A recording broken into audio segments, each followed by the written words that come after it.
Hey guys, welcome to another episode of Ironis Insights. I have another great guest here, Koushi Sunder, the CEO at Stemless. Thanks so much for joining us today. Thanks for having me. Yeah, where are you calling from? So I'm in New York. Yes. Oh yeah, you're right across the river, right? Yeah, that's right. I'm in Queens. Ah, amazing. Yep. We're on the island here, so thanks so much for joining us. It's a beautiful day here in New York. So why don't you tell us a little bit about your background before we get into what you're doing at Stemless? Sure. So I started Stemless about 11 years ago. But most of my professional history has been in finance and Mhm. financial services. And it was one of those things where, you're doing something. It was what my degree was in, and it just was a natural progression. And at some point, you realize this isn't really what I want. Mm. And so I went back to business school in 2011. I graduated from Dartmouth in 2013, and a couple years later, I got the idea for Stemless, and here we are. I mean, that takes a lot of guts, right? I mean, for, having that stable job and just, I guess, not getting the satisfaction you wanted, then going back to school and then starting a company. It's I mean, that's pretty bold. So 11 years, you must be doing something right. Um, what what um what was the idea that you had that really sparked Stemless, you think? So originally, we primarily worked with dispensaries. And Hmm. it was around that time that a lot of different states were coming online Yeah. with either rec or medical use programs. Yeah. And it was about helping these retailers connect with their clients. Hmm. And so, I had some things going in my favor. One was that it was a brand new industry to everyone, right? Right. Like the legal market. And there were a lot of complications. So it wasn't like I was going into, say, restaurants Hmm. where people had been doing this for generations. And what did I know about restaurants that these people didn't? Hmm. This was more of we're all finding out things together. But I learned a lot about the text messaging space, how it worked. Um, Learned a lot about how retailers wanted to talk to clients, what clients wanted to hear from retailers, I think, more importantly. And from there, we really evolved and we have spread out into other industries. And now we work across the US and Canada. It's incredible. Uh, I've worked in the startup space. It's not easy.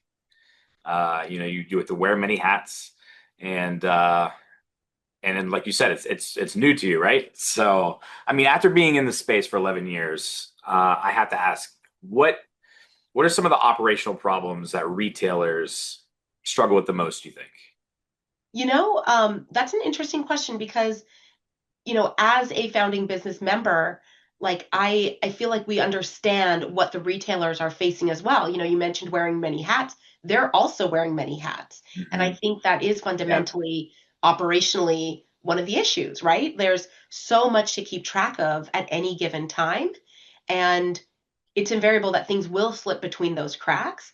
And so, choosing systems that do some of that hard lifting for you, um, I think is the answer. And I think, the sooner that businesses, our clients, ourselves find that out and, put that in motion, the better off we'll be as a company. So, what's really working that you're using right now? I mean, I'm sure it's case by case, but what's really successful for you? In terms of our tech stack or strategy. Yeah, yeah, exactly. Your tech stack. Okay. So, we use GitHub, we use AWS Hmm. for our cloud infrastructure. We've recently incorporated Claude to help some of our unit testing. That's actually been a huge point of efficiency for us because prior our devs were writing their code, they were testing each other's code, and then they were shipping it. And so now we have this overlying infrastructure that sits on top that does a lot of that scanning for them.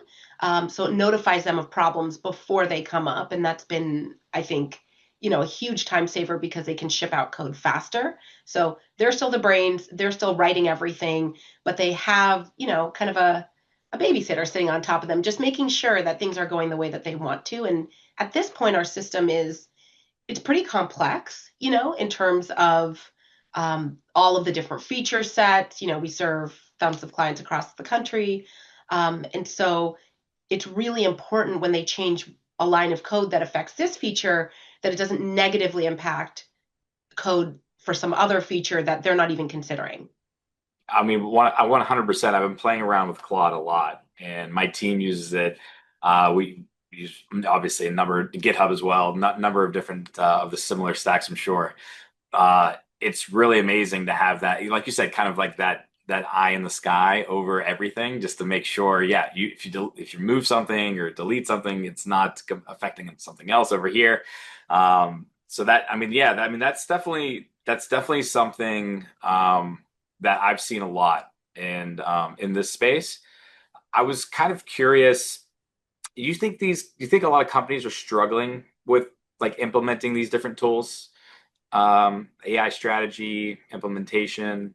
Absolutely. I think that it is, and I think that, when you say struggling, I think that really depends on the level of tech savvy that a business has. Right. So, we have some clients that are like, that come to us and say, you know, AI is very big. Do you have it? And, we're like, well, what do you mean? Like, expand on that a little bit Yeah, more. yeah, yeah, And then we have clients that are, they're more well versed in the technology, and, they might have some of our bigger clients have tech teams on their staff as well. So, they come to us with very pointed questions that we can, I think, better address.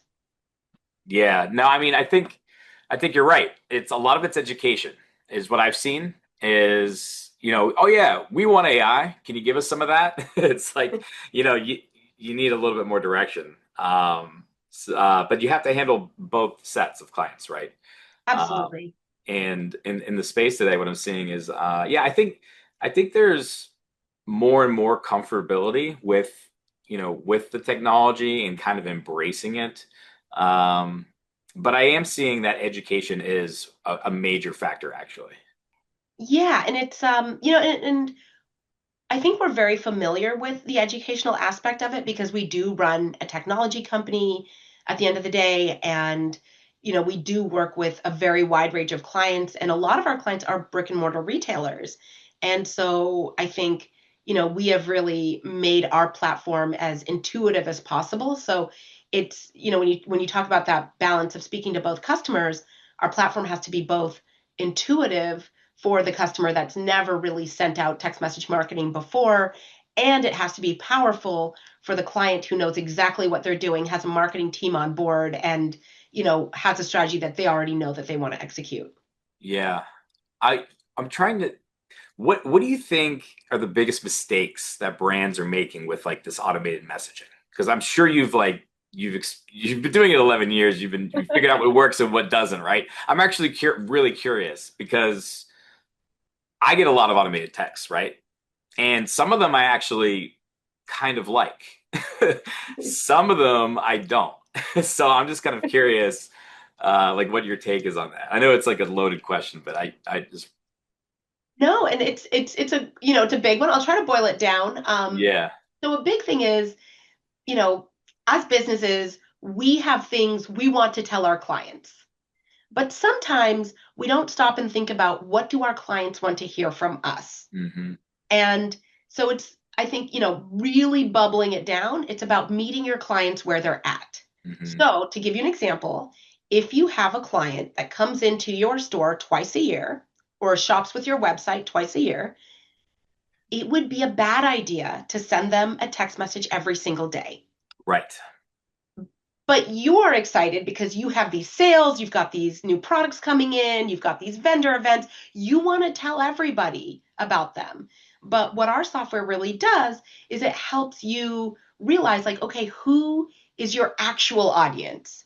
Who are the people that are most excited about this particular message? Because, if you've got a list of 5,000 people or 500,000 people, there is a subset that is very interested in this particular vendor day or that particular sale. And so our software, we're smart texting software. So we know who's buying, how often they're buying it, when they last bought it. And so we can really bubble down like, okay, you have a sale on this product, here's your audience. You have an event, there's your audience. If you message your entire list, you're going to get a lot of opt-outs. And you don't have to have those opt-outs if you meet your customers where they're at. So our software is about, at the end of the day, helping you meet your customers where they're at so that your messages can have value for them. And in turn, they're going to see you as one of the text messages that they like, stay on your subscription list, and ultimately buy from you. It's about creating that relationship and not just a one-way stream of information.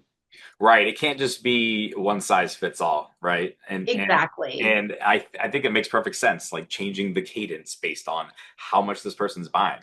I mean, if they're buying something once a week or once a month, they're probably more interested in that monthly sale. But if it's like, like you said, only a couple times, maybe you just chill out a little bit, send them a little bit less, and maybe they'll stay subscribed. But because that's ideal. That's like ideally what you want, right? Keep them. Yeah, and to be fair, a lot of text message marketing platforms out there, that's not what they do, right? Like a lot of these platforms, you upload a list and then you blast your clients. But, and I think one reason we've been so successful is because we think about those client relationships differently so that, stores can, ultimately not spend as much on marketing, but have their marketing be more impactful. So, where are you getting the information to do this? From the stores themselves. So we plug into all of their systems. So if they, we are definitely their point of sale system. If they have anything else that we need to plug into, like their QuickBooks or their merchant processing accounts like Square, if they have any loyalty programs, we'll plug into those. So we get a really comprehensive picture of what every client is doing. And then we automatically segment people into different lists. And these lists are dynamic based on real-time information of, who's doing what, whether they're coming in, whether they're buying, what they're buying. Yeah, that makes sense. Do you think so? It doesn't sound like the retailers are struggling with collecting the information, right? It's more just on how to use it effectively. Would I be saying that correctly? Yeah, yeah. I mean, there's a lot of data, Yeah. and it's about organizing the data in ways that are palatable to the business owner or marketing team, whoever's going to be using it. Because, a lot of times, like we were talking about earlier, they're busy. They're wearing a lot of hats. They're not, they don't have backgrounds in data research. And so we're doing that on our end so they don't have to, and they just worry about sending the campaigns. Exactly. They can just focus on the work. I think businesses right now are there. I'm trying to think how to word this. Are they able to really predict consumer behavior with these AI tools? Are we just scratching the surface? Like where are we with? I mean, you say you have a lot of data, but how accurate do you think it is? I think that every year it becomes more accurate. So, you know, at any given moment, it's as accurate as it's going to be in that moment. Yeah. But that doesn't mean that, we don't come up with better models next year because Right. the more data we get, the more we can fine tune the system to more accurately predict what's going on. And that's actually a really big part of what we do because once we're not done our job at Stemless, once someone sends out a campaign, Hmm. once they send out the campaign, we start collecting that return on investment for a store. So we tell them, like, okay, you sent out, 372 messages to these individuals. Of these individuals, here's who came in, here's what they bought, here's their average basket size, here's how that compares to this group who did not get one of your messages. And you can really see that visible lift. And so that targeting, it is valuable, but I would be so full of hubris to tell you that it's perfect and that there's not more to improve. And I do think that AI has a big space in that and helping crunching those numbers in ways that are, more powerful than we could do on our own. Yeah. No, of course. It's interesting. So, I mean, it sounds like a lot of this stuff is working well for you and constantly improving. Now, if you could wave a magic wand and fix anything right now, one thing, what do you think? What do you think you would? What would you change, or what would you want to fix or A improve? big thing is that a lot of times businesses, when they open, they are so, I know as a business owner, there's so many things that you are focused on when you open. There's a lot of compliance, there's customers coming in through the door, there's inventory, there's just a lot of moving Hmm. pieces, and you're wearing a million hats. And businesses are always, and I notice this again and again, they are so focused on getting as many customers in through the door as possible, spreading the word, hey, we're new, we launched, here's our thing. They don't spend nearly enough time, and in so many cases, any time at all, on the customers that came in. And those are your most valuable customers. Those are the customers that didn't need social proof to check you out. Those are the customers that saw something and were like, "Oh, I'll give that a shot. I'll buy it. I'll try it." And you did not have any relationship with these people, but they are giving you a shot. And so often businesses are considered like thinking about getting that next customer, those big customer acquisitions, that they don't realize like the gold mine they're sitting on with these early adopters and these early clients. And I always say, create a relationship with those people on day one. Those are your like day one, they've got your back. They are the ones that are most likely to go tell their friends if they had a good experience. Like, oh, there's that new business on the block. They have excellent pitas. You should go check them out. And so I would say like my biggest advice to stores and any, B2C like business, think about growing your your relationships with your current client base first on day one. Start collecting that information, start building that relationship at scale, which we can help you do. And then, at like don't ignore that to just constantly think about the new customers that are coming. Right. I mean, it makes perfect sense. I mean, when I go to a new restaurant or something that just opened up on the block, I advocate for it. Whether it's Yeah. a new gym or a new yoga studio, a new whatever it may be, a new restaurant. And when they give me that free appetizer or whatever it is, thanks for coming in, we just opened. That little thing, that little cost, right, to them may have gotten them like four more clients at least. Just from me saying a word, right? Yeah, especially living in New York, like Exactly. there's a new restaurant every week. Like, the odds Mhm. that you're going to go back to one are not super great, Yeah. but you want to check out the new and see if Mhm. it's good. But the new has to try to get you to come back with your friends. So what kind of strategies are different than focusing on these, first adopters? What kind of strategies do you use with them versus the new outreach? So with the existing customers, really like thanking them for coming in. That is Mhm. so huge. Even if you don't offer anything free, just saying, hey, like I recognize that your time and your money are important. And, we're new and you didn't have to give us a shot. Thank you for trying us. That goes such a long way. Mhm. And then, and once like, once they come in, you have some data on them. What did they order? What did they buy? Like, did they come in with a big party? Did they celebrate something? And Mhm. so now, you can use those data points. We'll put them into buckets for you so that, if you have, certain events coming up and you think like, oh, this is a person that could be interested, you can keep that relationship going.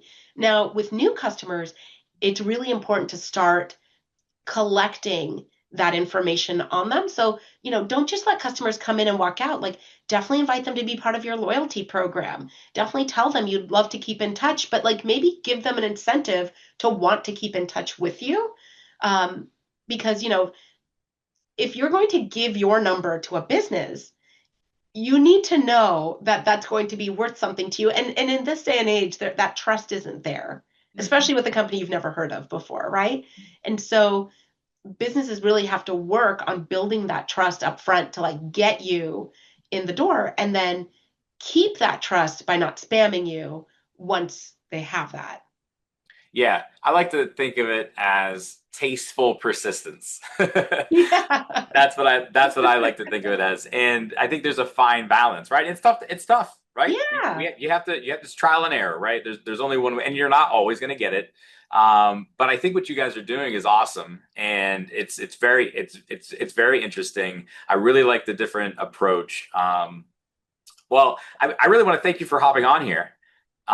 This has been a really great chat. Where can our listeners find you and find Stemless? How can they reach you? Sure. So we are online at www.stemless, STEMLESS.co. And we are always excited to talk to new businesses and see what their challenges are and how we can help.